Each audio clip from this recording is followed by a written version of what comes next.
Hello and welcome to Plate Stack Chat. I'm Jason. This is the show where I bring on some fantastic people for a fun, relaxed chat, and we've got two wonderful returning guests, but they haven't been on the show at the same time. Now, of course, quickly, I'd just like to shout out my friends over at Strivey for sponsoring this show. Honestly, if you want a cool-looking interface and a well-thought-out app to share your programming, they've got you covered, so go and check out strivey.app.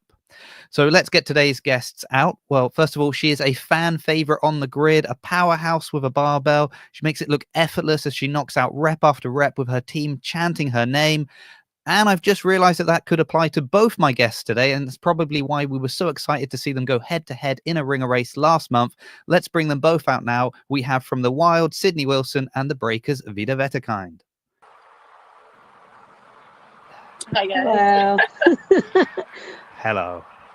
Yeah, it's rare that I have two guests that are. I was like, I could write an intro that actually fits both of you, because you both had like a really, I don't know, I want to say great season, but in different ways, I suppose. But I think like individually, your performances on the grid is what I mean by like you've both been great this year. Obviously, it's been like a flip results-wise for the two of you this year. Yeah. I got to be gentle what I say. No, it's okay. It's okay. It's okay. Yeah, you sure? Yeah. I always forget that actually both of you are. This is another similarity, is that when I see you on the grid, like if I didn't know you, I would never walk up and say hello. I would be terrified. I'd be like, these two, they look angry, they look mean, they look determined. And then having spoken to you both off the grid, I'm like, I forget they're both so friendly and kind and sweet. But I think we get that a both lot. get that all the time. Yeah. yeah. Vida, it feels most like part, we're this good, right? season, for the most part, yeah. Until you get like a fault for throwing the barbell off your shoulders because you're just too fast, and then Vita, did you get faulted for that this year? no, you got faulted for that. Oh God. Vita's frozen as well. Remember, Oh, like, she's Vita, Yeah. Vita, turn your Wi-Fi off. Can she hear me? I don't know. Vita's she's in a car that is moving. She's not driving, everyone. I did check, but she is in a car, and so maybe signal is dropping in and out. But she's back. Anyway, we can chat, and then when signal comes in and she can hear us, she can just chip in with. I think she's back now. Can you hear us, Vida? I can hear you, sir. She can hear us, boy. yeah. Sydney, can you're going to hear do you a lot of guys the heavy lifting. Oh boy. This will be good. Okay. Yeah. So sorry. So what you were asking her if she got faulted on that, but that was me. Yeah. that was you. Yeah. It's Just too funny quick. because like Vita and I talked about like with my snatch ringer even about like the last rep. I have a tendency to do that, and that's something I'm going to be working on for next season for sure. Oh, okay. I like to hear already talk of next season. That's always good. That's always good. Because what I also love is like is watching your Instagram. It's like grid, and then literally as soon as the grid season has ended, it's like building the back again. It's all bodybuilding. Like grid is over for now. We're back to bodybuilding. See you next season. I was supposed to be competing this year, and like it just didn't work out with me finishing school. So it was kind of like one or the other. But yeah. Competing in bodybuilding again in another show. Yeah. When was the last time you've done it? Because you've done it before. When was the last time you did that? The last time I competed was 2023. 2024, I was finishing my undergrad. So it was just way too many. I was doing a study, and then like I had a bunch of classes. Even last season, it was hard to like train for grid because I wasn't really training at all. So. Well, last season you weren't training at all, and you won the championship. So maybe that's the trick. Yeah, but we had a lot of help last season. So. You did. I want to ask Vida about her season this year, but she's back. Maybe she is. Maybe she isn't. Vida, are you with us? Yes, I'm with you guys. Yes, you are. Okay. Just while we have you then, so obviously this season's been incredible for the Breakers. You're going to be at the playoffs. How do you feel about all of that? You know, how's this season gone for you? The new team, sort of, you're still part of the old guard. That you've had all these Oh new man. ones join you. Yeah. Oh, okay. She's Oh my properly God. gone now. Sydney, what did you do? I didn't do anything. They just started driving too, so they shouldn't be they should still be in Florida. Should still be. Is that good? Is that good for Signal? I don't know. I mean, yeah, they're going to Alabama, so when you cross over, it's a little bit of a signal drop. Right. So I mean, they shouldn't have. I don't know. Right. She's just come back. Let's see. Okay, there we go. Yeah. I was saying, yeah, we've had a lot of new a brand new team, but it's been the best thing that's ever happened to the Breakers from start to finish. I mean, our ball is still rolling really fast. All the momentum's up, the motivation's up. We're actually on our way to practice right now, and we're ready to have a full weekend of just getting ready for playoffs. Yeah. How has it been for you being part of part of last year's team, and now you're in this new team? Because I've spoken to a lot of the people that have joined the team since, and obviously it's for them it's been an amazing season. So yeah. For you, going into it, was there any apprehension about kind of all these players coming over? Was it going to change the dynamic, or you were positive from the get-go? Yeah, I always like to start the season out positive because I've been on the team this is my 4th season. My first 3 seasons have been, one season was a complete no wins, and then we would have 1 win after that. So no matter what, I always came into the season as positive as I could. I knew it's always going to see what's going to happen when we play. But from the start, I've always had high hopes with the team, especially with how our dynamic was from the start. Everyone's just rolling the work, and we've put in more practice than we ever have that I've seen in my 4 years. So I think with that, the confidence and just knowing that we are able, I don't know, it was just different. And so it felt less stressful going into the matches because we've already done these matches plenty of times before getting on the grid together. Nice. Together. Was it at all a surprise for you, how well you've done this season? Or, I mean, obviously everyone, every athlete goes into every match kind of being we're here to win. We want to do our best.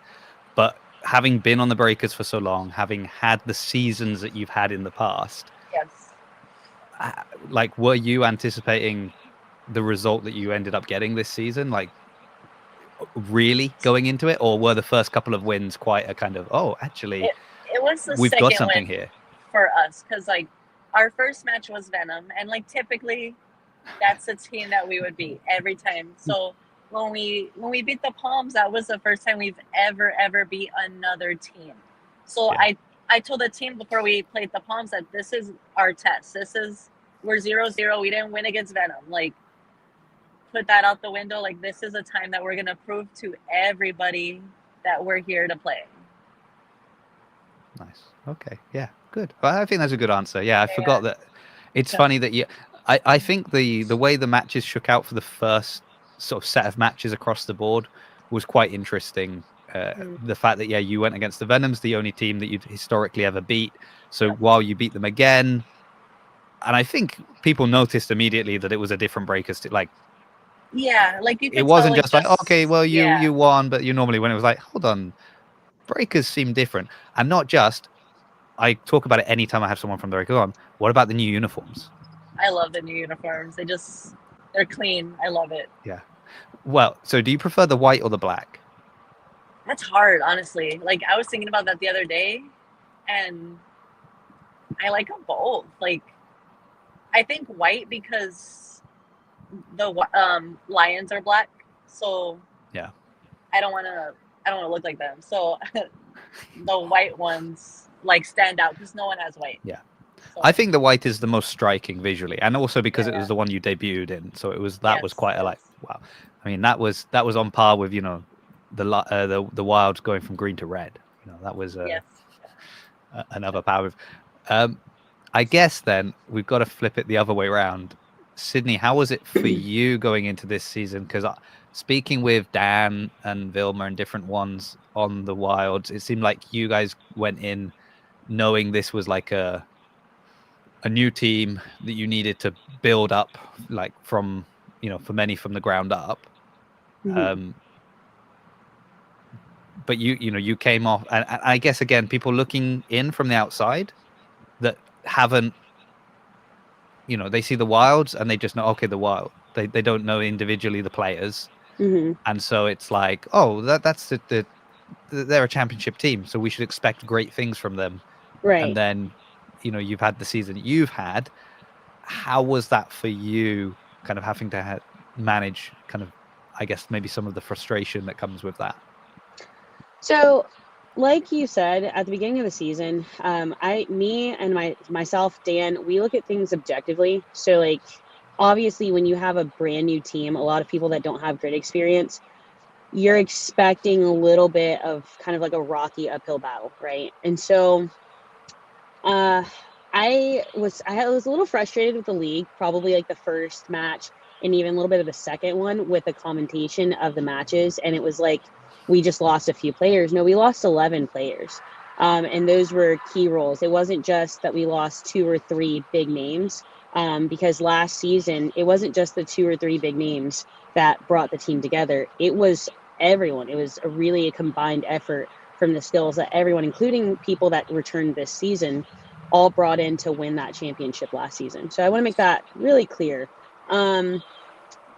So coming in with the commentation being the way it was, with they just lost a few players, like you said, if you're just looking at the Wild franchise, you're like, what's going on this season?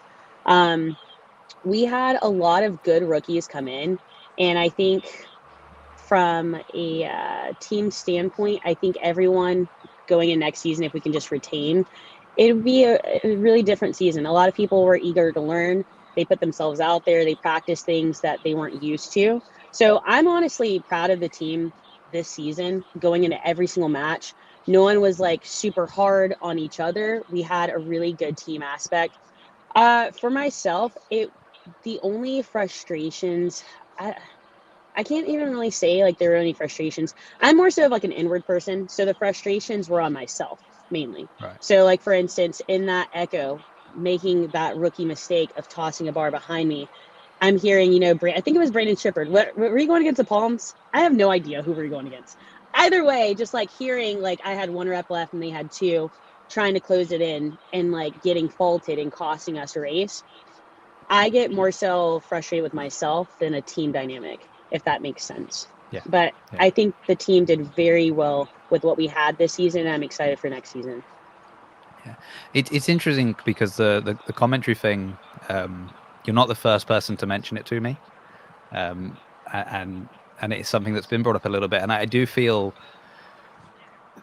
sort of not only does it do a disservice to your team this season when it's like, oh, there's no Griffin, there's no Amanda, and now look what's happening, but it kind of does a disservice to your team last season.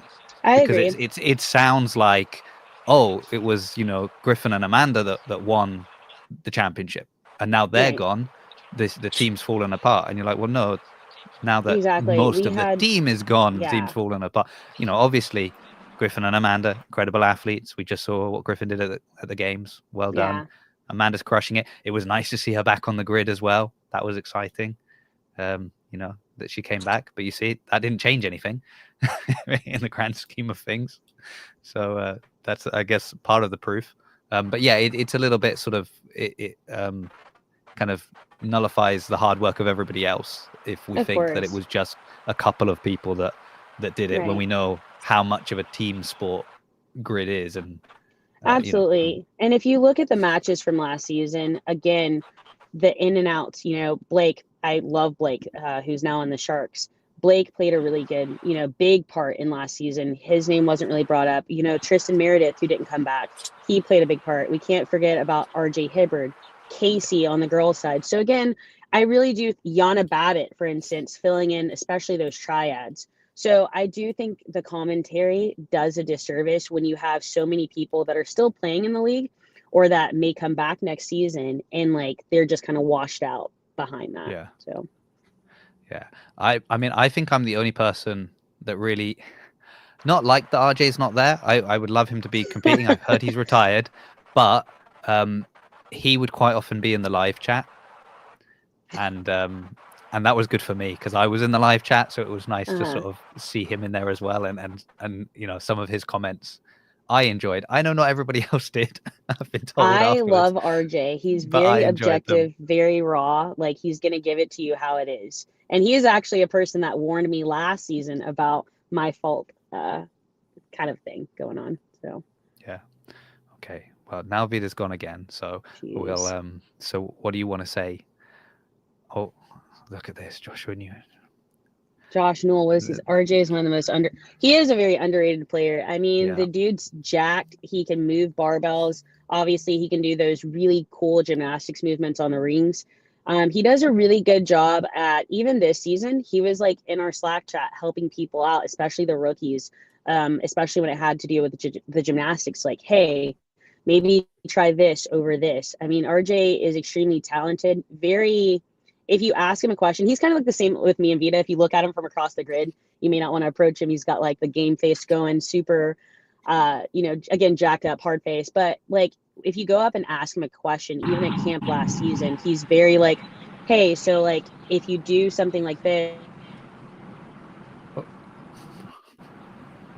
Vita, what did you do? You came on and it broke Sydney's. I'm sorry, I lost you. But like, even trying to give you. Can you guys hear me?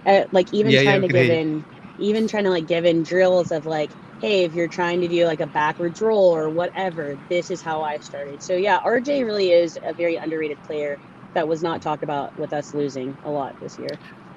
And did I see him? I think I might have even spoken to me about this. Was he there in your last match?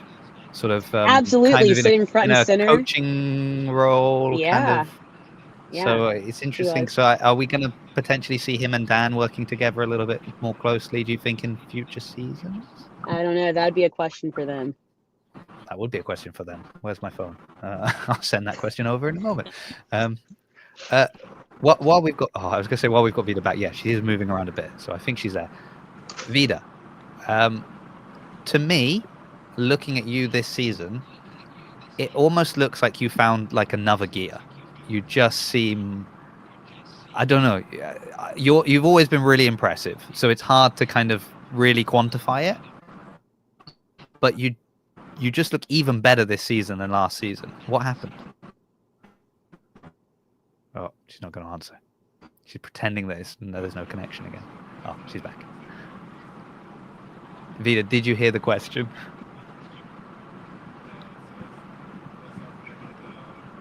Oh God. Come on. Josh was saying, trust me, the stats quantify it. There you go. He can. Oh, wait, Jason, were you talking to me about that? I was talking to you, Vida. Yeah. Oh. I was asking you. So, I mean, it's kind of funny because, like, this year, I always have, like, a lot of, like, last season, my body did not hold up at all. Like, Right. I was hanging on by a thread. So I was nervous about going into this year. Like, I didn't know I never knew how many seasons I have left in me based on, like, how much I hurt. So I didn't strength train at all. Like, I had to give my whole body a break. Like, so coming into the season, I was a little worried about what I would be able to do for the team. Cause I always feel like I have to always, like, I just have a lot of responsibility with my team. So I was nervous about that sense because, like, I don't really lift heavy anymore. I just work on, like, cardio. And going into the matches, I feel great. Like, I've actually never felt better. So I don't know, like, how that works in really, but, like, I don't train as much as I used to. But when I step on the grid, like, something happens and I feel, and with the more help I have this year, I'm able to attack the assignments that I do have at 100% because I know I don't have way more to do than I usually do. Right. Yeah. So it's more about how much kind of you were. Yeah. So that's really interesting again, because I think, you know, you look at someone on a team and you have certain people that you're maybe like, oh, they're a standout player, or they're like a kind of a key component of that team, a star player.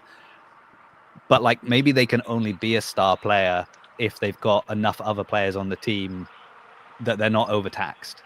Because as soon as they start having to do everything, you know, they're I guess a very visual player, someone we see on the grid a lot, but they're not necessarily performing at their best when they're there because they're being used so much. Yep. Okay. And I think that's the case here, because I have so much help this year with, like, the girls are stacked. I'm not gonna, like, our boys are stacked, of course, but like, since I need help on the girl side, we're so, like, I have so much help. It's great. A lot of strong females on the team. All of them, honestly. Like, they're all great. So I've had so much relief on that end. I'm not sore for 2 weeks after grid anymore. I can walk right, so it's been great. I mean, how, like, let's play out best case scenario. You win the playoffs, you go into the championship match. Like, that's a match straight after a match. Yes. So, like, let's throw it back to last season. If somehow miraculously every other team got sick and the Breakers had somehow made it to the playoffs and gone in, like having to do a match straight after, you'd have been absolutely like wiped out, like, right? And then going into another match. Like after Vegas, I couldn't walk right. Like Dylan had to like help me a lot, in the sense of like I couldn't walk right. I was hurting bad. No amount of medicine was helping me get through the pain. So like it was hard. Last year I was like contemplating on like how much I was gonna be able to do for the team, honestly. And how much, like, what my body, I of course want to play forever, but like I don't know how long my body was gonna hold up at the time. This year it's a different story. Now I feel great. Like I'm ready to go. Like, and it's a different story for sure than the past seasons that I've had. Because it was even like that my rookie season. I'm not gonna lie, I was used a lot. You're like one and done. I'm one and done in this sport. I'll do one season and then I'm out. This is too painful. That's interesting. And I'm getting older, so we're all getting older. That's interesting though. I was going to ask then, obviously your season hasn't ended yet. Other teams are maybe now already starting to think about their 2026 season, and you know, I mean, Sid's already mentioned she's coming back, so that's great. Has this even changed your outlook then going forward? Because you've been saying, I don't know how many seasons I've got left, but does this make you think, well, actually, maybe I've got more seasons, like in this style of competing, I could have more seasons than I thought. Yeah, 100%. Yep. It's totally different. Like now I'm not like scared to come out of a grid match because I know how much I'm going to be hurting. So, and like my team, like this year, I love my team so much. Like we get along so well. So I hope we could continue next season, all like as many seasons as we can together, because a lot of like, it's just great. It's a great team. Yeah. So, I mean, talking of other strong ladies on the team, look who we've got here. We've got Mr. Hoffman. The Meatballs. Yeah. Also, Josh is saying, spoiler alert, both Meatballs are in the top 5 final season efficiency ranking. One of them might be number 1. Ooh. It's going to be Vita. I don't think she has faults.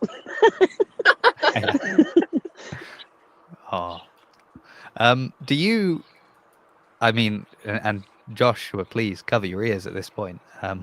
Do you guys pay attention to these kind of stats and things that people throw out? Do you like seeing your name pop up on these things, or is it kind of just background noise to you? It's cool data for me. So I like seeing Josh's stats because those make more sense to me than the impact scores on grid. I'm not going to lie. Yeah. Okay, Josh, don't cover your ears. Unplug your ears. Take this in. This is wonderful news for you. I think one of the reasons why Josh did it is because one of the impact, I think it was week 2, we looked at the impact scores, and it's like, yes, maybe like 50% of those people really do contribute to it, but I think it's however many races they're in, not how they actually help. And if you look, like, I'm one of the people that watches matches over and over and over again, even last season, getting ready for the matches this season. If you watch some of the people that even made it, even in the top of the impact scores, they may have been in the races, but they actually set their team back. So it wasn't like they were actually impactful. Yeah.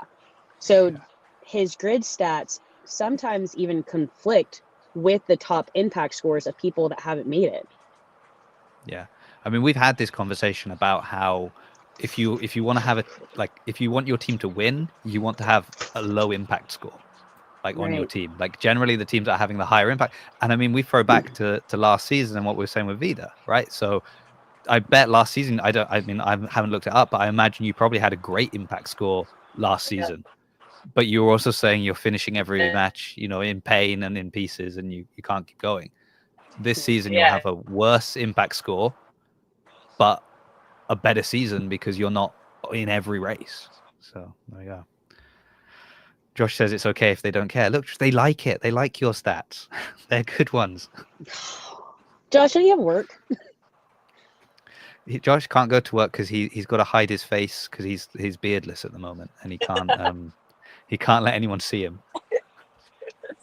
We're on our way to go see them now. So. Oh yeah, well he said it might have grown back by that time. By the time you get there. Yeah. Yeah, we got 9.5 hours still. So. 9.5 hours is that in the car? Wow, that is how long my flight is from. Oh man. From London to Florida. Ew. 9.5 hours. So. Yeah. So yeah, I'll be with you, but I'm not going to try and do a podcast during that. That would be crazy. But, so Sid, are you going to be at the playoffs and semifinals spectating, or is it? Yeah, absolutely. Last season, I stayed with Dylan and Vida, and they came and supported. So my friends are going to be in the championship match, not just playoffs. So I got to go and support all of my breakers. Okay, that's good news for me.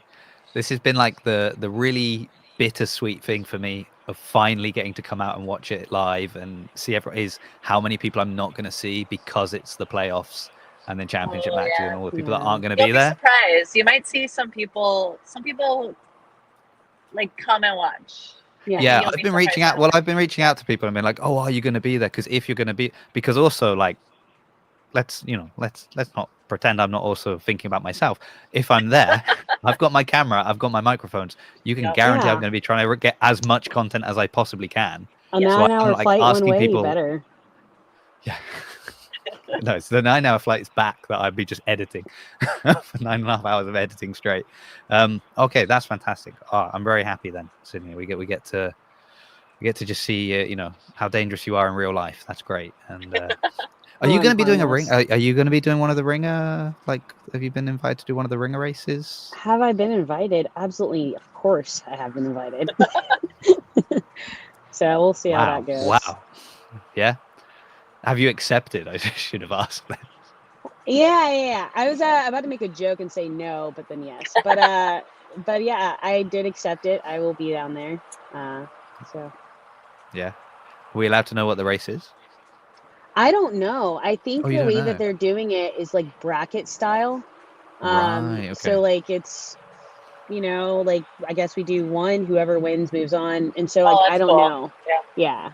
I am a bit nervous because where I am a strength specialist, I don't like strongman type things. So like yokes, D-ball over something. No, thank you.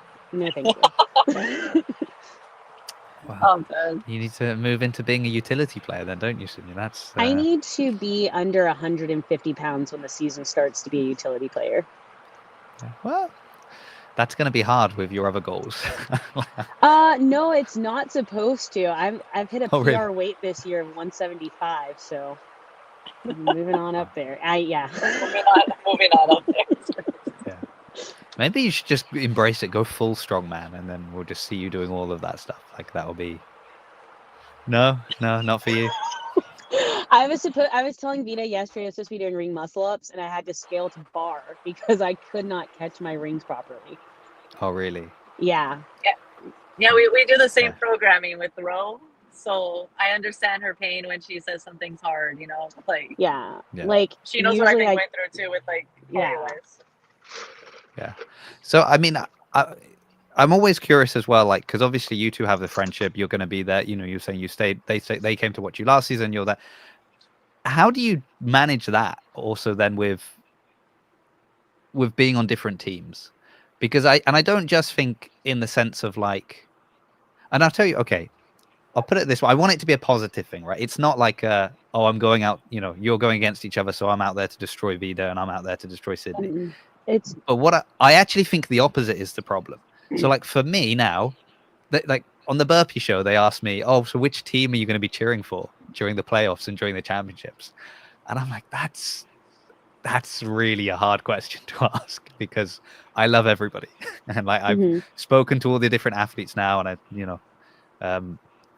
and it's very hard to say like which team has my heart. It's hard. But it's hard. But I think also for you, right? It's like you've got friends on one team, friends on another team.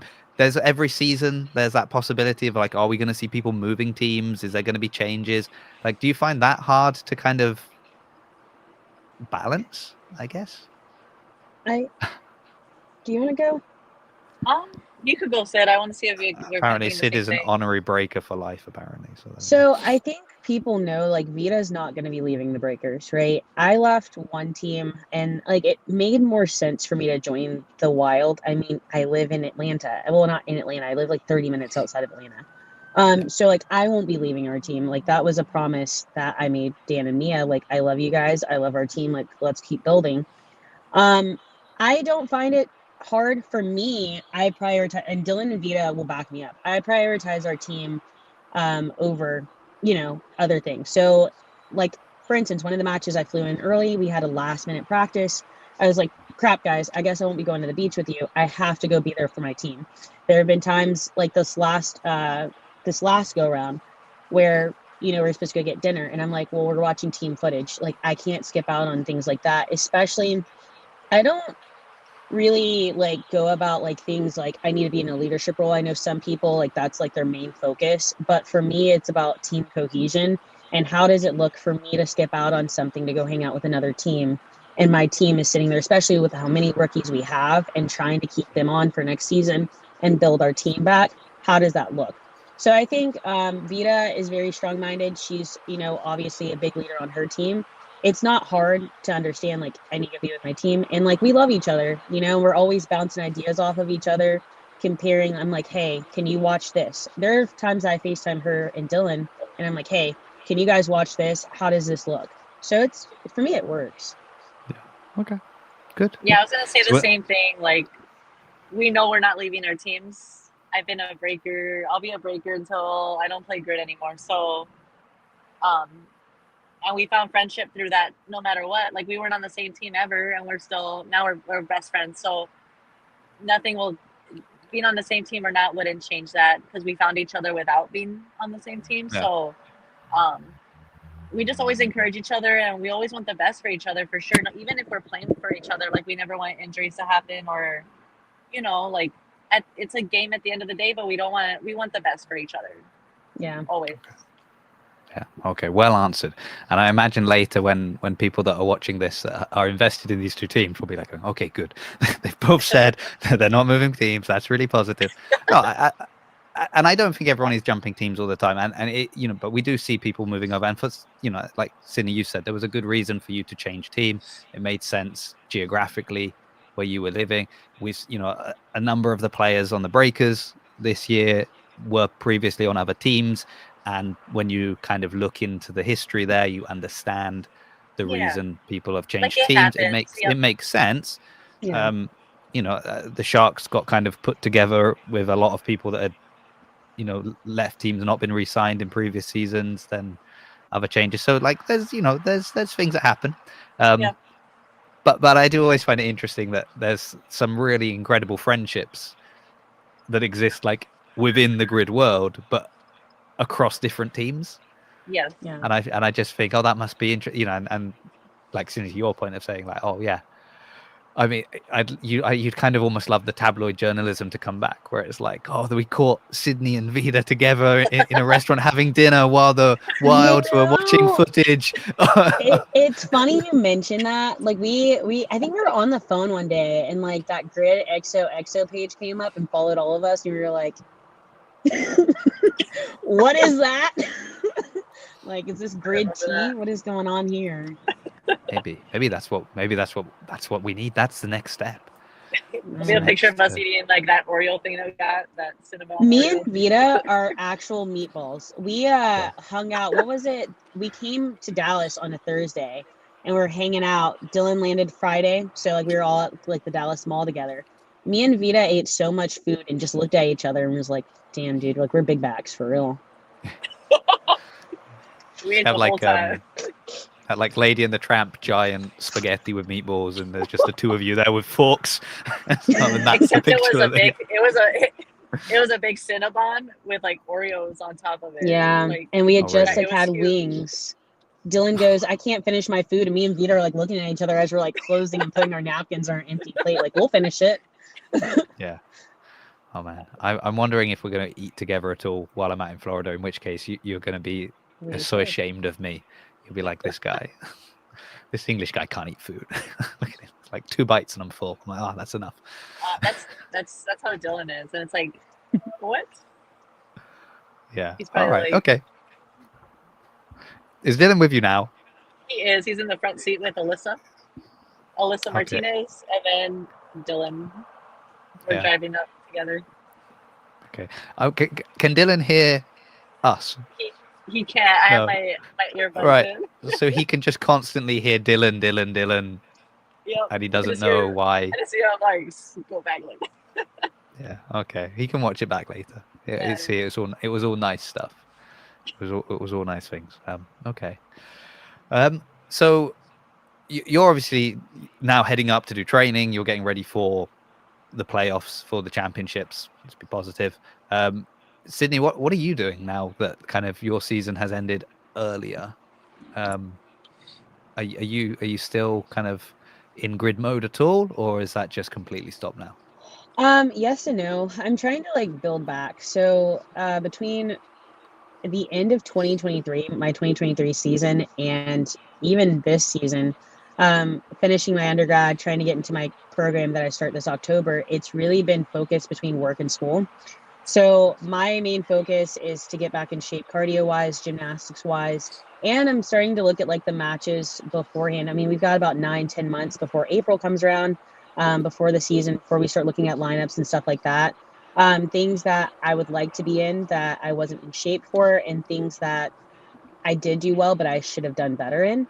And then also getting ready for bodybuilding as well. So I'm trying to get back into dieting, not dieting. I guess you could say dieting is like a big thing, but like tracking my food, having regular programming and things like that. So. Okay. Was it kind of nice to have almost a break from that for a little bit, like mentally, just to focus more on the school or more on the and now you're getting back into those things, but did you kind of enjoy having a period of time where perhaps you weren't so conscious about what you were eating? Or Yes and no. I'm a big you're saying foodie. a lot of I yes like and no's. yes and no. Like I'd be on the phone with Vita. I'm always on the phone with Vita. We have each other's locations. So she'd call me and be like, "Sid, where you at?" Oh wow. And almost every time, when she called at this certain time, I'd be in Raising Cane's at the drive-thru, like 3-4 times a week. So like on that front, like being able to eat whatever I want. But on the other side, no. Like the past 2 seasons, and Vito is my witness. Like I haven't felt this strong. I've been really doubtful about myself, and I just don't feel like myself. You know, I've been doing CrossFit since 2015, so the end of 2023 and now it's been really weird. So no, in that aspect. Okay. Well, you're back on now. We're all behind you. We'll all be checking in on you and finding out which drive-thru you're in. Did you see her cup she's been drinking? I have. Yeah, I noticed that. Chick-fil-A for I breakfast. don't want to say minis. nothing, but it came up. Yeah. It just very subtly, just kind of the straw appears in the screen every now and again. But and is that a Budweiser T-shirt as well? And it's my Bud Heavy. My Bud Heavy, yes, Budweiser T-shirt. Just Yeah. oh god. I'd like someone to kind of like unrelated. They have no idea who you are. They just come in and they've just watched you kind of sat there in a car, just sipping on your drink every now and again, in your Budweiser T-shirt. And then we'll say, no, she's an athlete. She's an amazing athlete. Oh, really? Yeah. She's really good. In fact, she's so good. I didn't know if I was going to bring this up, but I want to bring this up. She's such a good athlete that if you go to the United Grid League homepage, she's right there on the homepage. They did me dirty. And you know what, Mather, I hope you're watching this. Ruby, I hope you're watching this. You guys could have chose any other picture. You guys chose that one. I saw it and I went, oh. They did me so dirty with that picture. I was like, and that was the sprint relay. I know exactly where that's from. That was from our championship match. Mind you, you're asking Vita about the back-to-back matches. That's when we had back-to-back matches after that thruster mirror. Oh my God, first of all, the fact that we have only 7 reps in the hang snatch mirror, and then we have the audacity to do 10 thrusters. I don't know. Did anybody, Josh, if you're still in the chat, look up, did anybody else in the league do 2 quadrants of that mirror ladder? Because I did 2 quadrants. I could have honestly ended the weekend right there, then and there. And so I had to snatch that 185 power snatch and sprint relay that Grid never talks about, but whatever, it's fine. I'm okay. I'm fine. And I was just trying to make sure it locked out, and I'm like dying. And then I look at the homepage, and it's that picture. I'm sorry. I just I felt some type of way this entire season about it. It's okay. It's fine. Yeah. I saw it first, and in my head, I didn't say anything. I was like, "Oh, she's gonna crash out when she sees this picture." I'm like, "Oh no."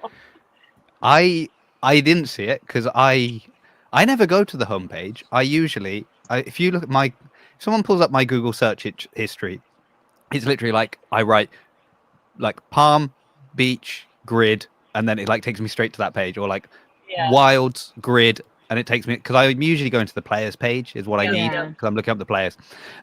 So I've kind of never on the homepage. I'm usually already jumping straight into other pages.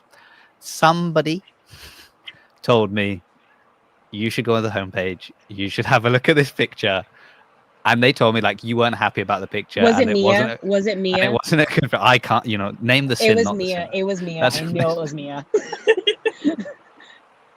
And they told me like it's a bad picture. She hates this picture.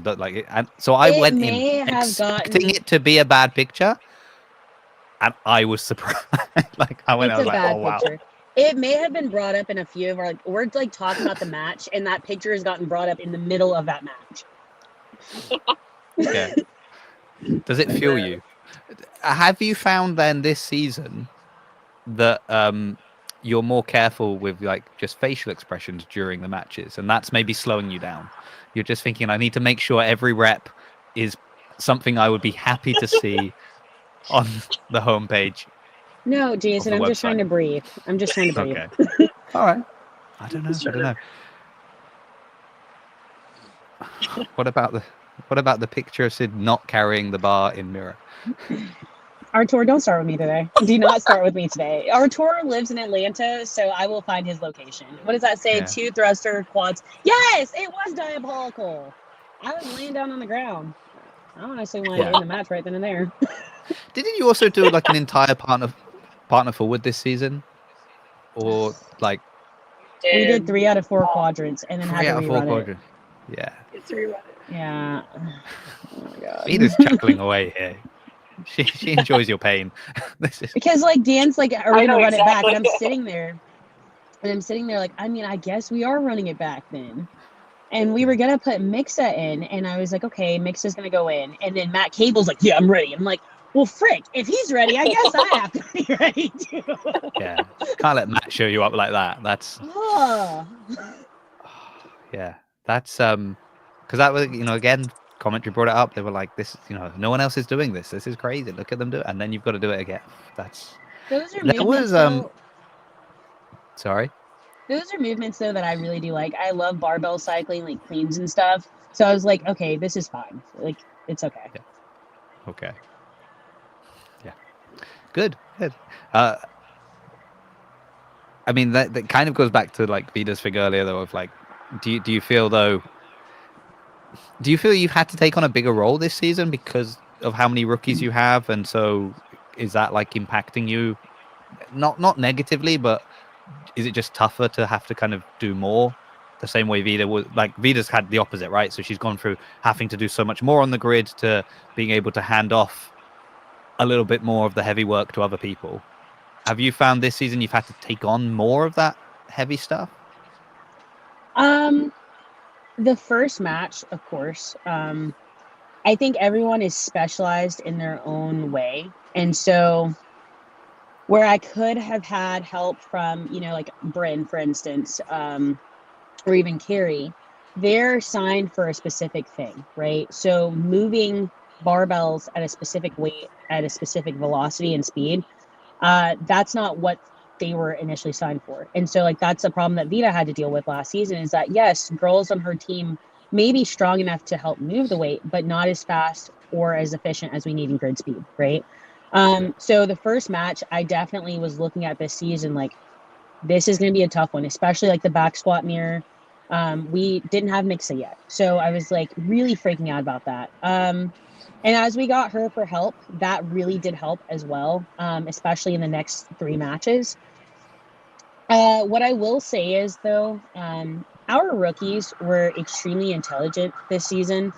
A lot of people, especially I want to give a shout out to Matt Phelan. Matt Phelan, extremely intelligent guy, really studies the matches, does the work behind the scenes. Devin, really, him and Tanner get together. Myself, Tanner, Mixa, and Devin actually got together with Dan before one of the matches.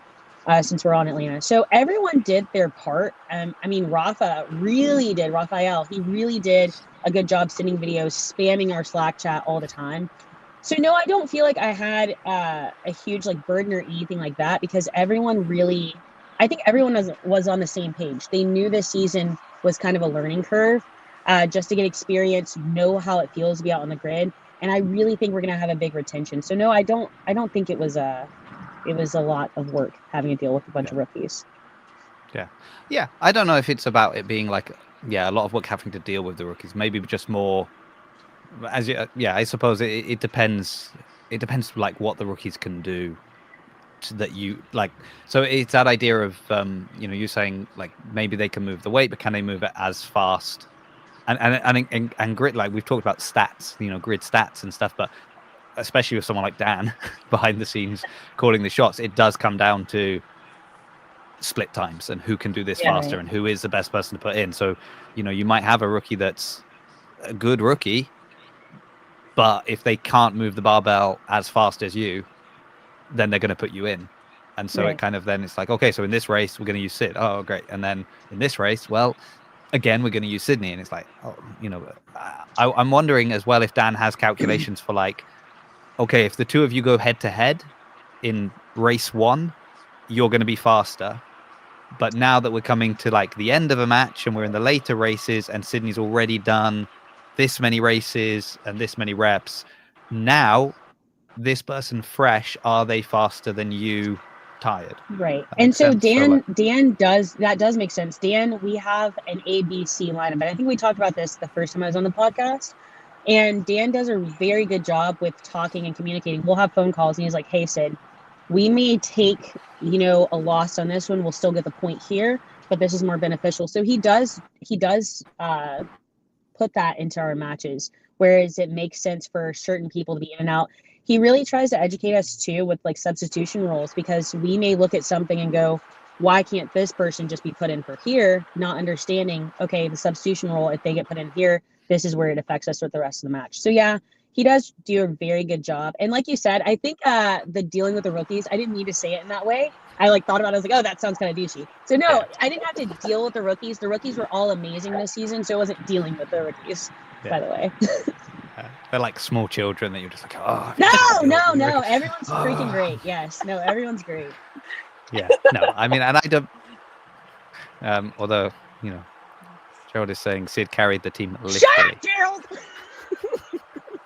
Gerald's my boyfriend. So I can already see him typing away.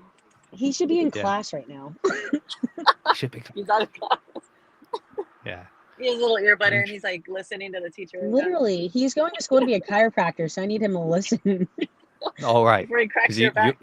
Yeah, I was gonna say you're invested, right? There's an immediate payoff for you there. Interesting. Yeah. So, but it also means maybe that if he's saying to carry the team literally, and maybe that's on a public forum like this, she's saying I didn't have to deal with the rookies. I didn't have to, and then in private, she's saying, oh, these rookies I'm having to deal with. Absolutely not. No.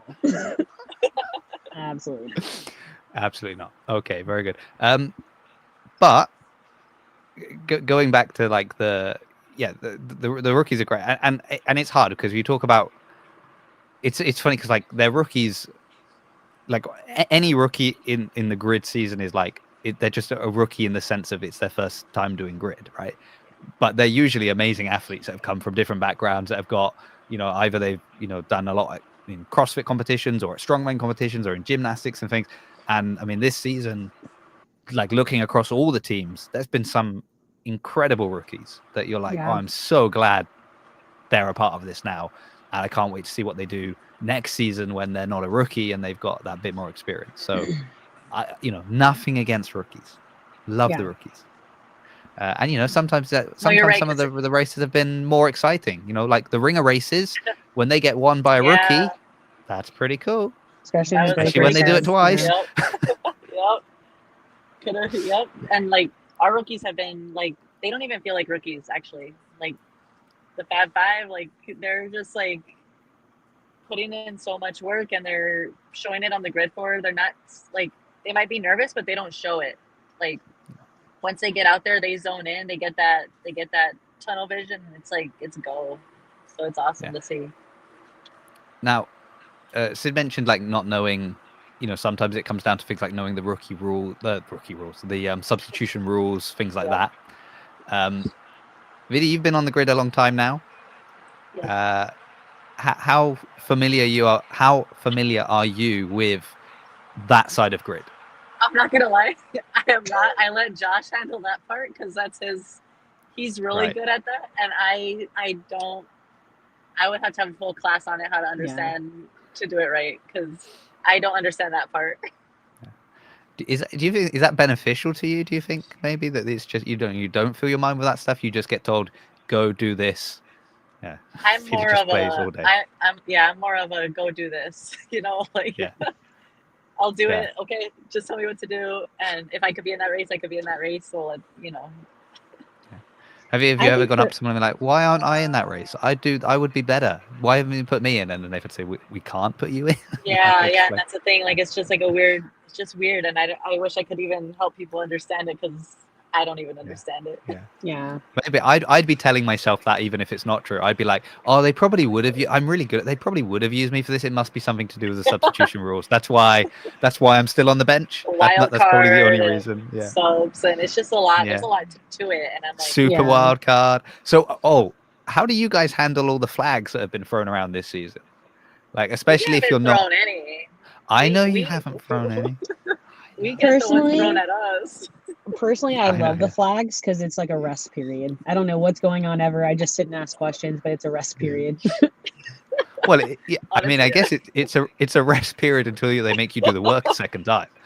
It's funny because I actually gave Vida and Josh Newell crap in our camp. Because like they're over there doing legless rope climbs, and I can do rope climbs. I can even do legless rope climbs. Our gym just has low ceilings. So Vita's been in my gym before. It's super confusing when I see a real rope, because ours is like 9 feet or something like that. Yeah. Anyway, so I see them like doing it, but I'm usually never in a Jack and Jill. So usually the ones that we have to rerun are Jack and Jills. I'm like, it's okay. You guys are good. Your hands, it's fine. Full blood, you're okay. I see. Oh. I think I've actually closed out like 3 out of the 4 Jack and Jill races with those rope climbs. Those L-sit, the one with the med ball and without, which is crazy.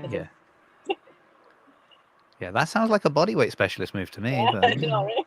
Didn't Josh also did one of those? Yeah, we did, and Nate, me and Nate too, and he's a big guy too. So it's kind of funny to see that happen, Yeah.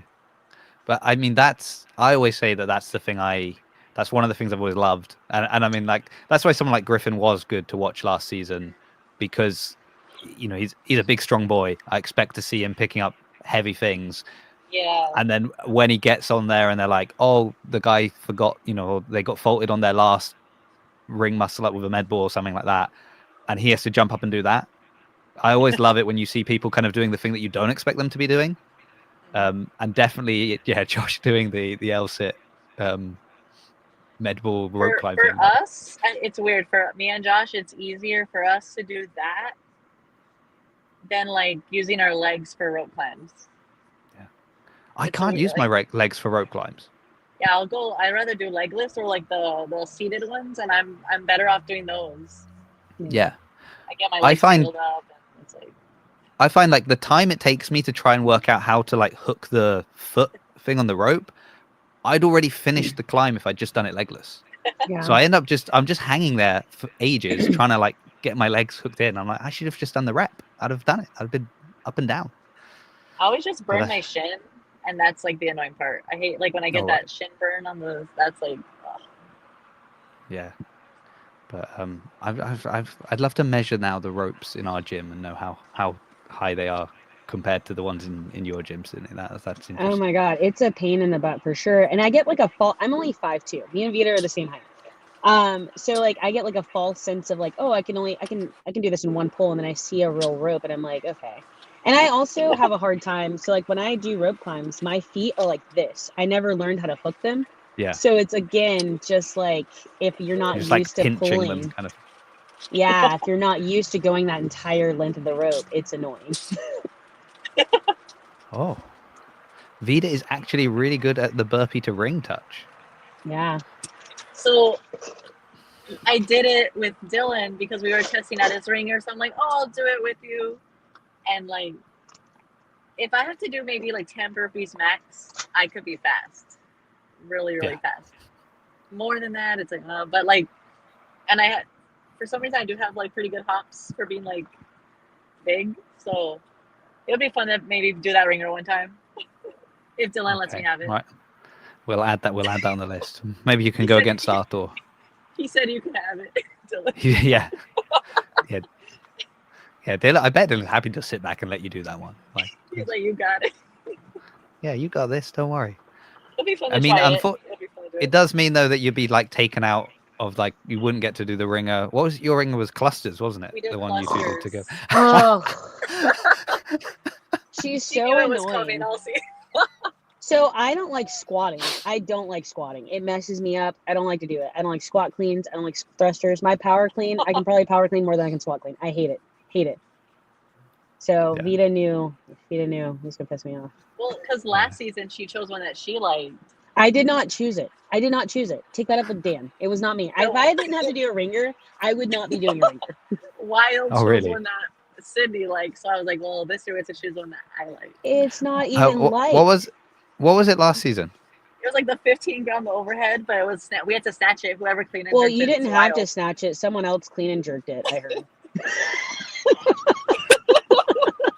But that's Okay. you already lost if you're Yeah, gonna yeah. clean and jerk it. Yeah. You don't. If you by the time you've cleaned it and the other person's got it overhead, then you're in trouble, right? Like that's. So we can't embarrass ourselves like that. So we gotta snatch it, you know. Oh. I'll lose before I have to clean that jerk. Okay. You know what I'm saying? Yeah. So Sydney, that 105. yeah, I'd have cleaned and jerked it. But that's but that's such a like I would call well I don't know if this is fair to say, but like at least at my box, like that's such a classic kind of power over full, like every time, Yeah. like if it's a clean or a snatch, something like that. And I remember telling someone like my max snatch and my max power snatch, and they were like, oh, your snatch is more than your power snatch? And I'm like, it's supposed to be like that's generally the way this works. You don't have to get the bar as high. That's how it works. And they were like, they couldn't believe it because the majority it was like, no, it's that overhead squat position's a problem, right? So yeah, I don't know. I used to be like that, and then I got more comfortable. Every squat variation of a lift is just a failed power. Jesus. Yes. That's Josh. true. Philosophical. Oh, Mia's here. Hi, Mia. Just in case you want, just in case you've got anything to say to Mia, Sydney.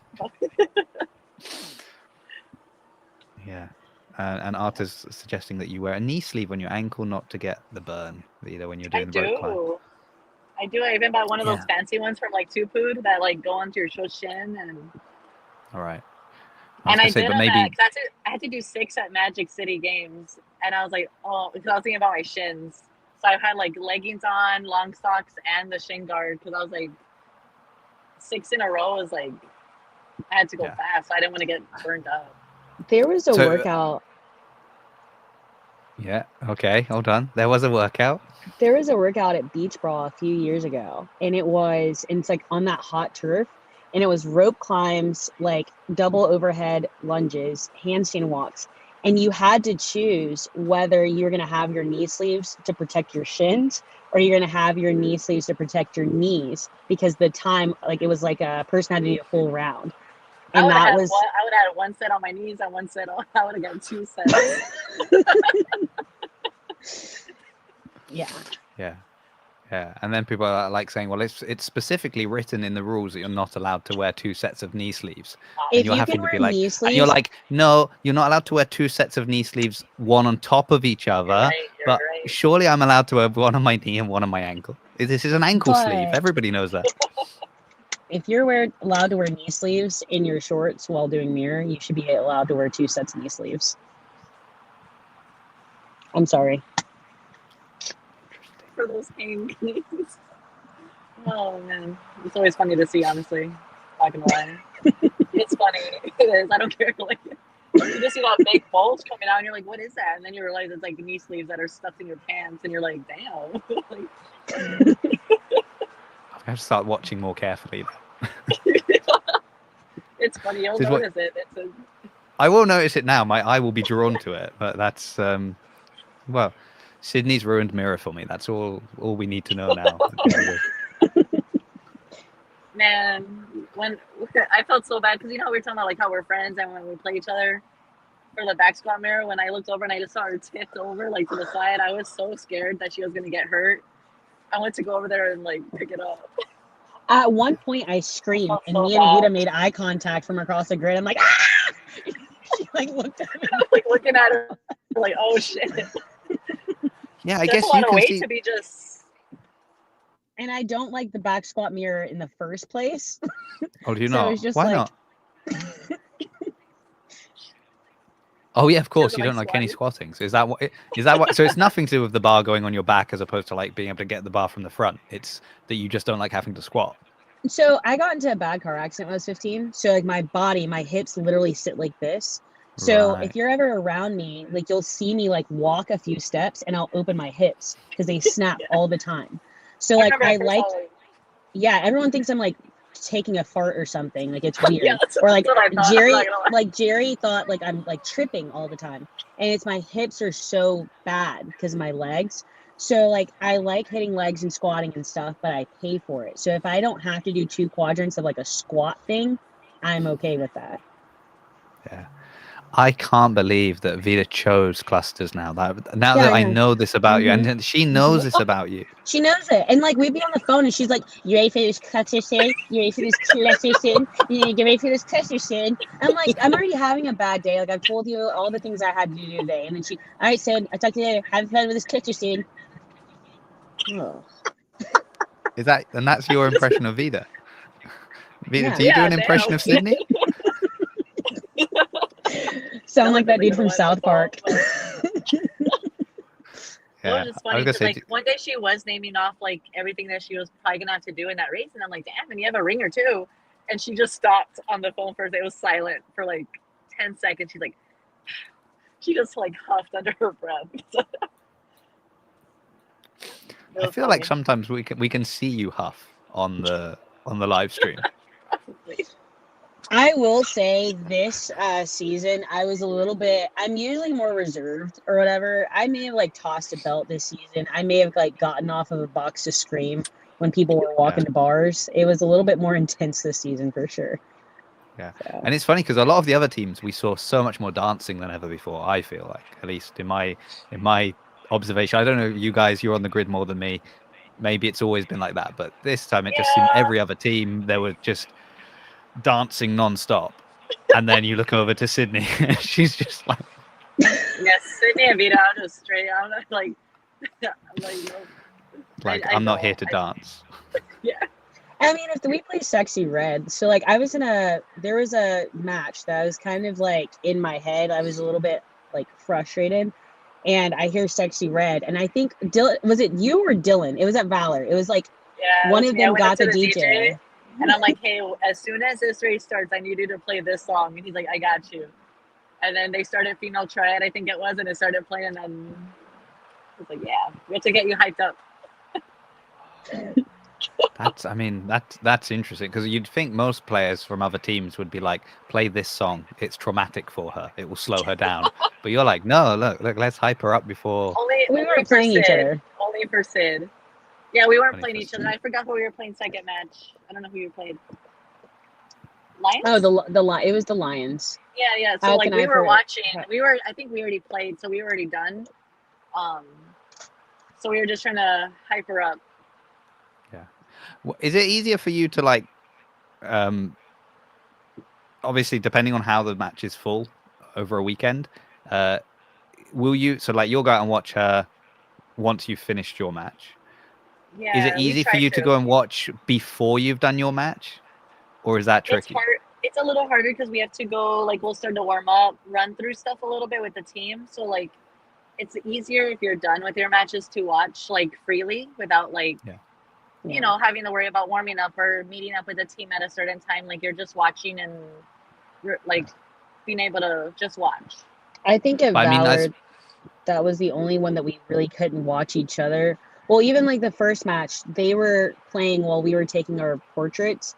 And then you also don't want to get there super early. So like there was a match, I think, between hours or something like that. Or like they went first, we went last. You don't want to get there super early, because even watching, I'm sure as a spectator, you get amped. That can like, I get really bad adrenal dumps, right? So like my adrenal dump can happen prematurely and then it messes me up for my match. Right. Yeah. It's probably why it's so bad for me that I'm watching the final match usually at about 1 a.m.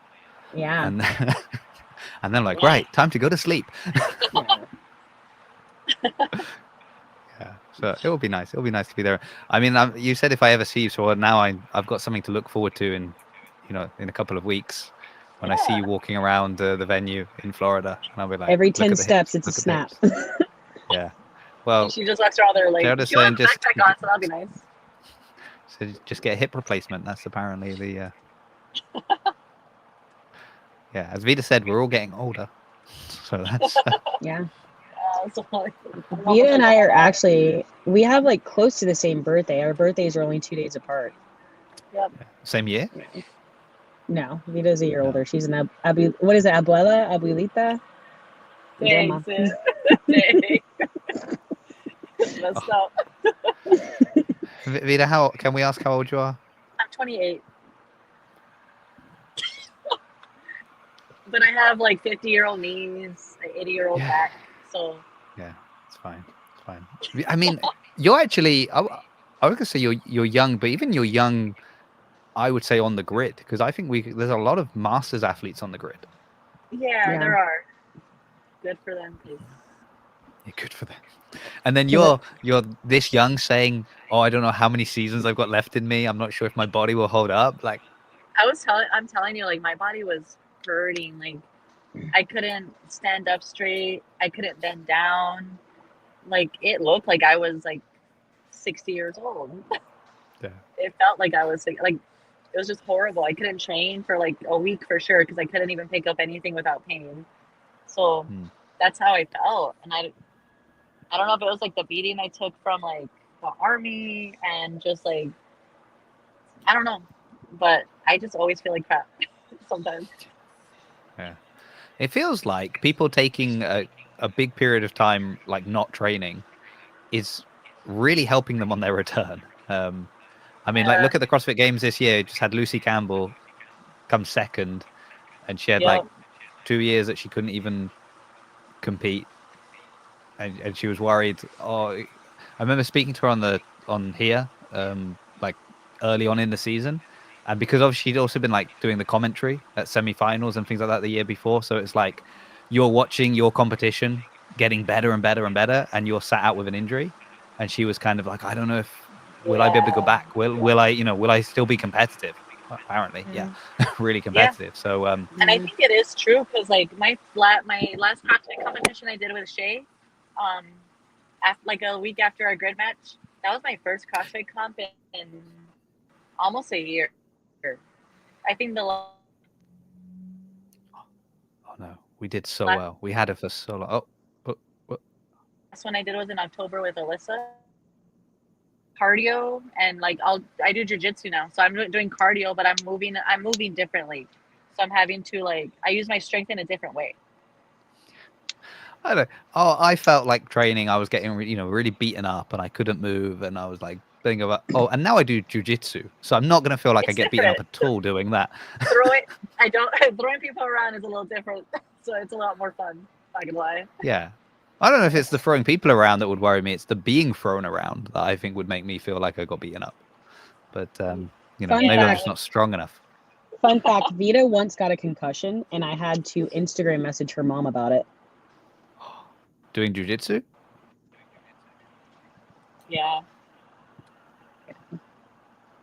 And I was like, Sid, don't say a word, because I already know how my mom is. And she did. She sent the screenshot of what she sent my mom. I'm like, damn. Yeah. And how did your mom react?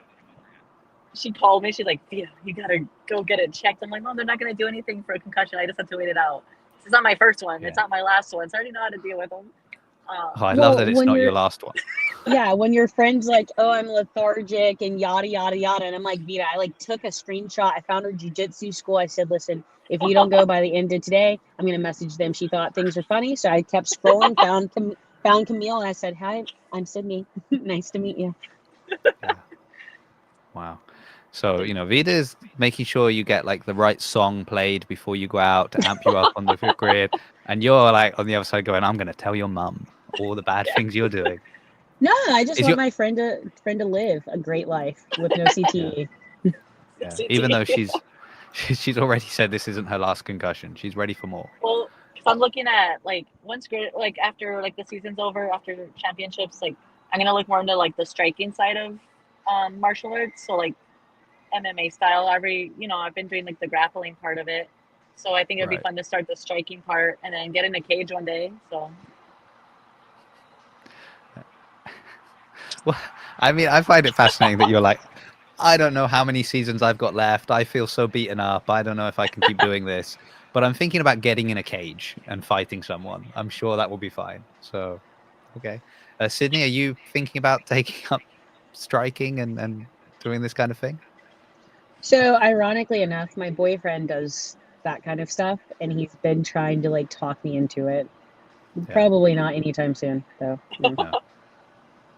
I think it's cool though, but no. Yeah, and then Mava will hear about it and be like, "How can we incorporate this into a ringer race?" I'm down for it. I told Mather. I said, I walked up to Mather in the middle of the match. And I said, Mather, he hates seeing me walk up to that booth. I said, Mather, I got triad next season. 5 girls, tug of war, literally on either side. Yeah, either side of the grid. You've got to get them to move all the way through the rig. That's it. Yeah. Huh. I know everyone would hate to see the guy breakers. Yeah. Who would you? So okay. Yeah, I know, right? Who are the 5 girls you're taking on your team, and who are the 5 that you're having on yours, Vida? And if Joshua's still listening, tell us who wins, knowing the stats of these people. Sydney, who's your 5 girls for the tug of war? Yeah, Sid, go for it. 5 girls from my team versus 5 girls from another. Yeah. I think we have 5 girls on our roster. So, so the 5 that turned up. I think we may literally have 5 or 6 girls on our roster. So I guess someone would have to sit out. We just have to pick one to sit out. So I guess our 5 girls versus. I'm gonna go for the Palmy Cakes. I'm gonna go for Girl Briley. I'm going for Heather. Love Heather. Sam Secord. I'm going for her. Brielle. And then who's the new girl that's pretty strong with the back squats? Bailey Yarbrough. Bailey Yarbrough.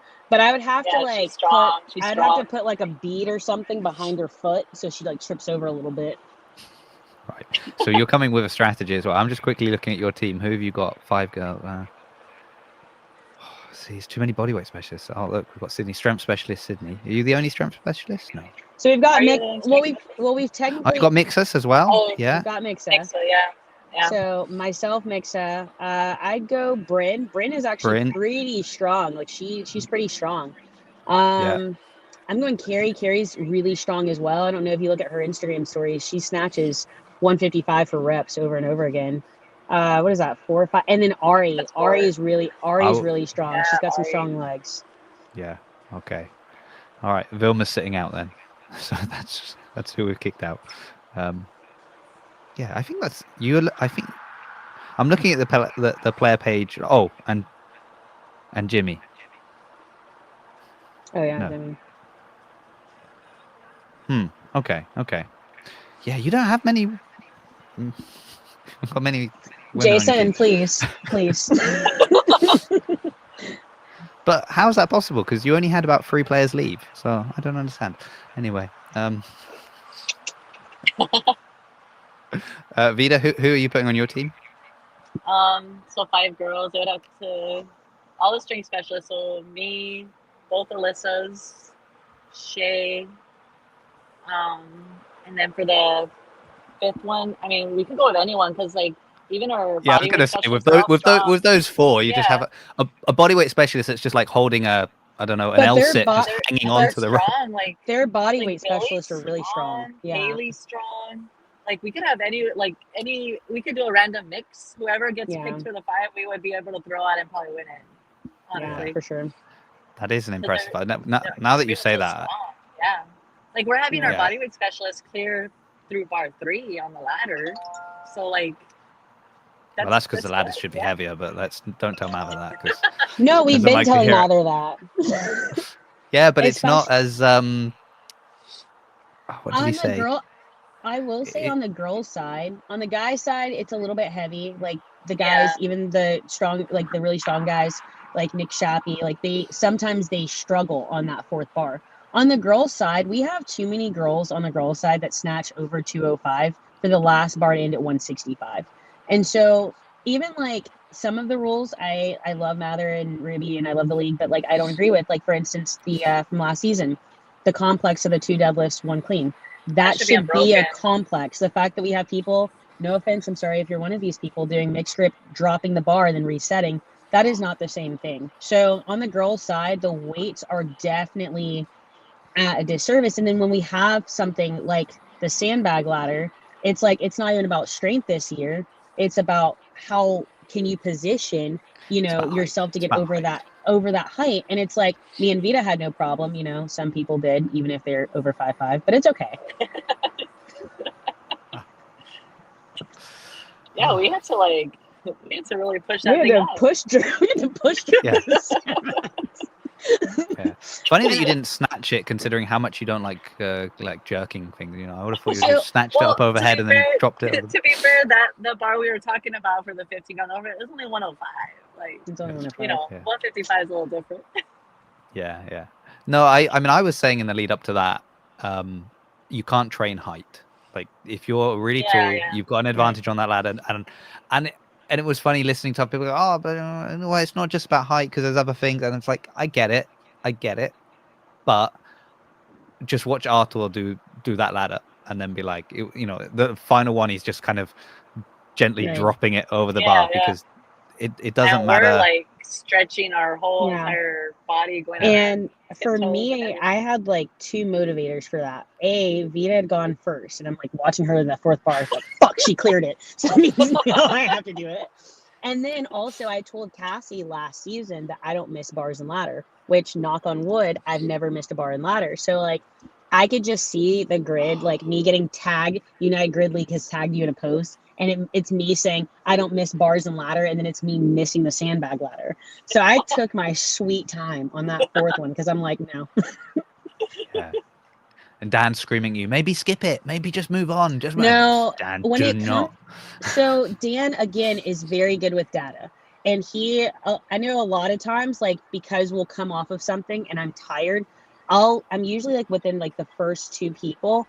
I'll switch it to where I'm like the 3rd or 4th person going because I know like I need another minute or so to breathe. But Dan's very good with the data of like, okay, if you can't clear it in, like Josh is the same way, 28.14.0007 seconds, like get off. And so when it comes to somebody like myself or like a mixa, for instance, that fourth bar is either guaranteed or there's a higher than like 80% chance they're going to hit that. He's okay with us taking that second to breathe before touching that bar. Where we have issues, and it's not just our team, it's other people too, where you see people that are walking to bars. It's like the first three, you should be skedaddling to that bar. Even if it's not like a full sprint, like a Blake or a Griffin or whatever, you should still be sprinting, getting through those 3 bars quickly, taking a deep breath, and then going to the fourth. I've seen it across the league where we have athletes that are just trying to get to the 3rd bar, and they're walking first, second, and not allowing those people that are guaranteed 4 to come through. So, okay. No, Dan doesn't have an issue with that. Yeah. So that's a rule. Like, you're allowed to take 2 breaths if it's a guarantee that you're going to clear the bar. Right. If you stop and take 2 breaths and don't clean that bar and don't clear that bar, then you're in big trouble. Yeah, because you've just wasted where even if you like, and you'll see Dan on the sidelines like go, and like that's where it's like a, come on, like you weren't gonna hit that 4th one. It's okay. Yeah. With multiple stopwatches, he's like starting, stopping. He's timing everyone. Yeah. He's sweating. The shirt's coming untucked. Cut the shirt. Yeah. Josh was saying it should have been hang clean after the second deadlift. I'm good with that.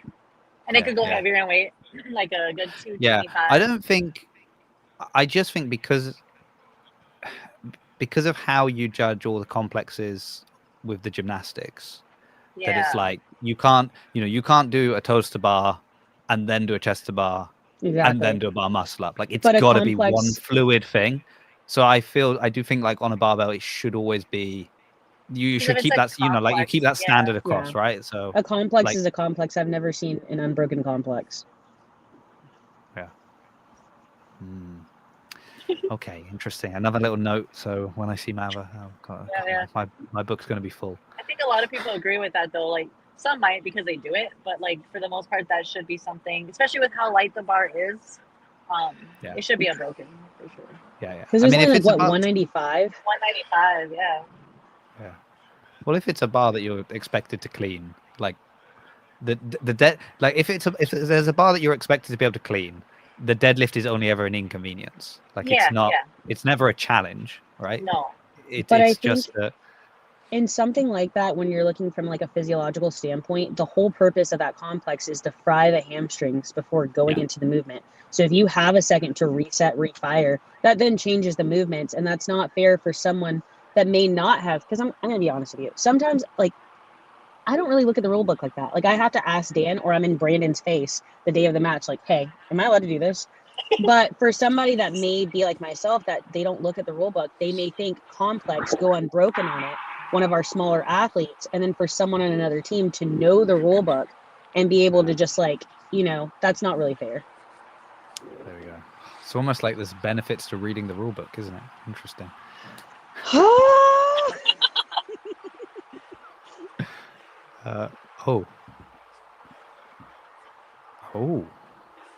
Can I just do 2 snatches instead of snatch plus hang snatch, since hang doesn't have to be established for grid? Oh God, Josh. Wow. Josh, so they'll get he's always finding those little things. I was going to say we're going to have a new. So there's the challenge flag, the refs flag, and then there will be the Joshua Newell flag where he can throw it on, and he can start coming out with like spreadsheets and data and references to rule books, and that'll be his the Josh/Tom flag. I know Mather hates to see Tom and Josh coming. I know he like has like a little sweat bead when they're like walking up to the. Yeah. It feels like you're the one who's like getting in their face. They're like, oh, they don't like to see me coming, but they know they can just tell you whatever, and you're just going to go, oh, fine. There's like you'll go up to Brandon and go, can you do this? Can we do that? And he'll go, yes, and you'll go, oh, okay, and then you walk away. My whole purpose with that, and I actually told the team this after our last match. For me, it's Brandon's the head judge, right? So if you're unclear with something, especially right before a race, even though our coaches, our owners are supposed to know it, for me, if you're going up to Brandon, you're asking him a standard and something is challenged, you get faulted. It's no, me and him just talk about this. Let's run that back, or we get the point for that. Because again, talking to the head judge to me is more beneficial than just knowing the rule book. Yeah, you've got to start recording those conversations though, because otherwise Brandon will just say, no, she's Nah, misunderstood Brandon, what I misunderstood love what I Brandon. said. Yeah. He's great. There is one judge though that I did he is. poke really hard when he faulted Tyler Billington on the rope climbs, because like Tyler should not have gotten faulted. And I walked up to him and I was like, "What did he get faulted for?" He goes, "Well, he didn't establish the touch." I was like, It was the guy that was about like our height, Vita. I may have poked him a little hard, not gonna lie. Tyler Billington doesn't get faults. Josh is saying, I tried to poke holes so they fix them honestly before someone does it and causes a challenge. So he's like white, was it like white hat hackers? Those that kind of break into systems on computers to just show that, like, to exploit, show them that, look, you've got these weaknesses and someone bad could get in there and do bad stuff. And I'm just showing you.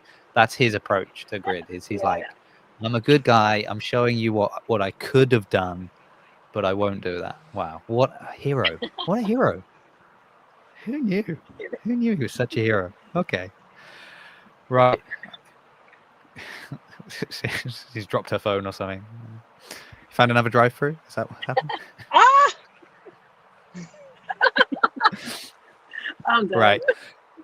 Okay. We'll start wrapping this up then. So, Vida, team's ready or getting ready for playoffs. Now, how do I say this? Obviously, you've already got the match formats, right? They've been released, so you're practicing. Yes. You're probably looking at thinking, I'm assuming you're also practicing, preparing, knowing who's going to be doing what for the championship match as well. Is that correct? Yes. Wonderful. That is correct. Yeah. So Stay ready. if this was happening in Vegas, not in Florida, what odds are we putting on for the Breakers to be in that championship match? What should people be? How much should they be laying down at the table for a Breakers championship match? You should bet it all. I think so. Bet it all in. Okay. Sid, you going all in on that? I've been saying since the beginning of the season, Vita will tell you, I've been saying since the beginning of the season, I genuinely feel like it's going to be a Sharks Breakers championship. And I'm not going to say my second part. I think it's definitely going to be a dogfight for sure. I don't think it's going to be an easy match, but I do see it being a repeat of last season. I have some friends on the Sharks. I'm wishing the best, but that's just objectively speaking for me. I mean, saying a repeat of last season speaks volumes without really saying anything. I just think that there's an expectation. The Sharks are really stacked. Chelsea Rainieri, she's a very good gymnastics specialist. They're pretty stacked. They've got, Blake from us. They've got some good strength. It seems like they communicate very well. I think Fico is a great coach, a great owner. Selfishly for me speaking though, since I've been around the Breakers, I hang out with them at their camps and things like that. So like I know a lot of them individually and how they talk to each other, the team dynamic there. I think a lot of them get overlooked, especially the rookies. Right. I'm just, I guess, hoping in my heart, because the Wild last year, no one had us in the conversation. And then we sneak up and we're like, yeah, what's up? So I genuinely think that that's going to happen with the Breakers, rebuilding that team. And again, they have a really strong team, good communication, good chemistry. So, yeah. I'd love to see the Breakers win. I'd love to see them win it all. I'm on record as saying, the Breakers was the first team that I started following. They were that's how I got into grid. Devastating to find out how bad they were. Like, it hurt. So, like, you should follow grid. Okay, and this is the team I'm on, the Breakers, right? Yeah, I'm in. I'm all in on the Breakers. What's that? They never win any matches? Really? So that was hard. So this season it's been like, amazing to see them finally winning. That's not true. They beat the Venom. Yeah, that's true. That is true. But I didn't know at the time that was all they could do. That was like their one trick. But like I said, again, it's about team chemistry and team communication. I think back in my rookie year was actually my first match was against the Breakers, and they had some pretty strong players. I actually won my first ringer against the Breakers, even though Vita thought I was going to lose. But it's okay.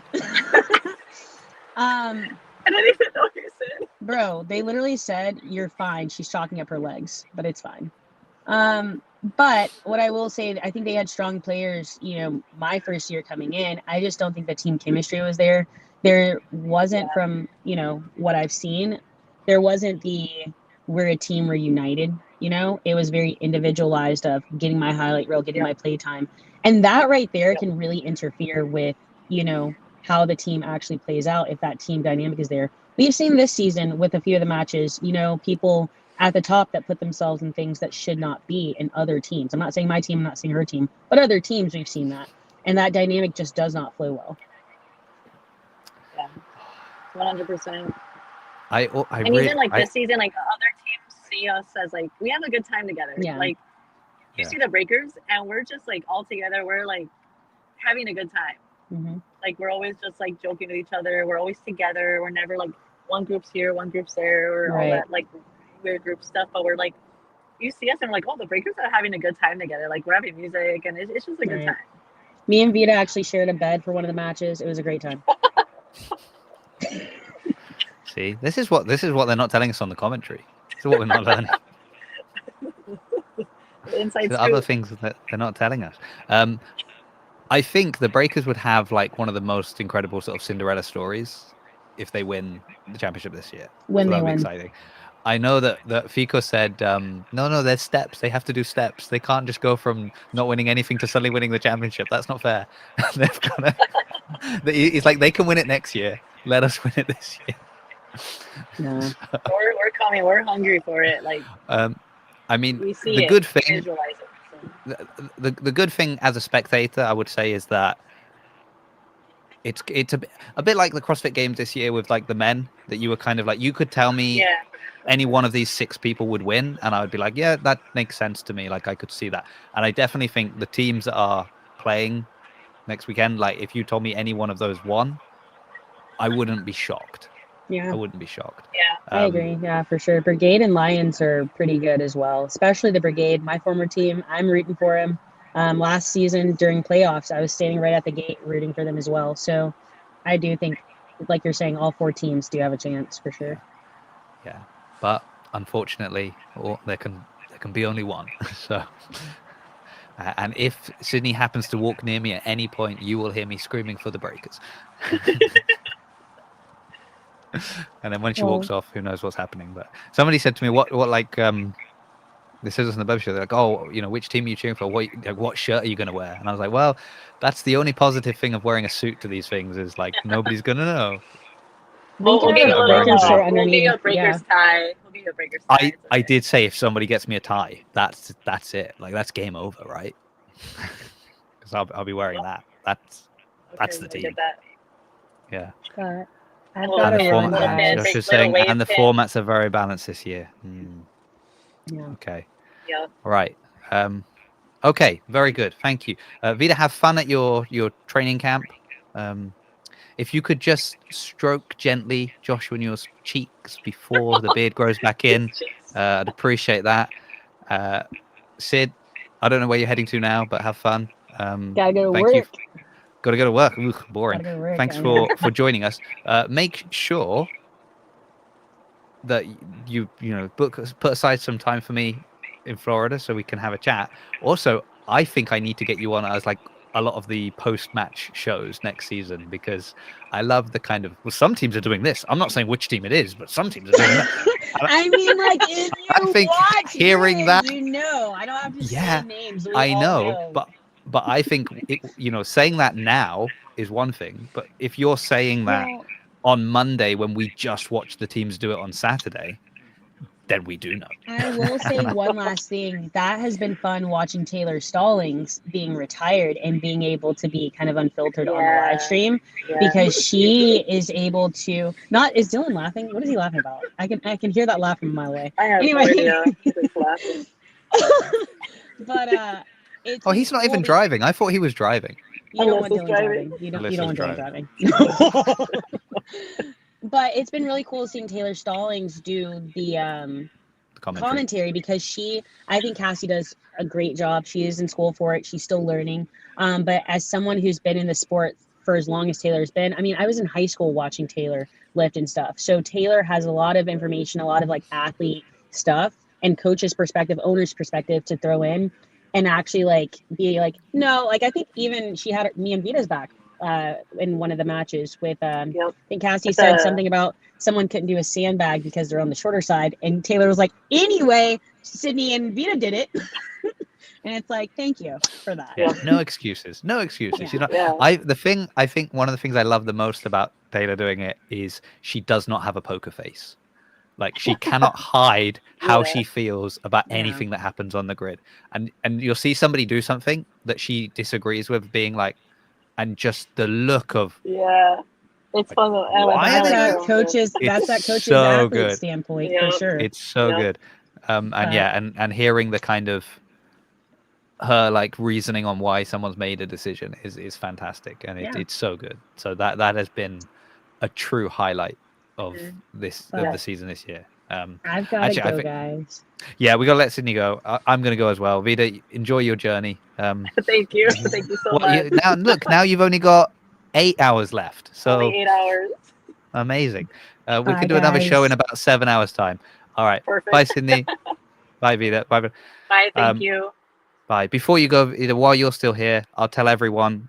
Sydney already mentioned them. On Monday, we've got Briley and Heather on the show together. Okay. So you know that that wonderful team.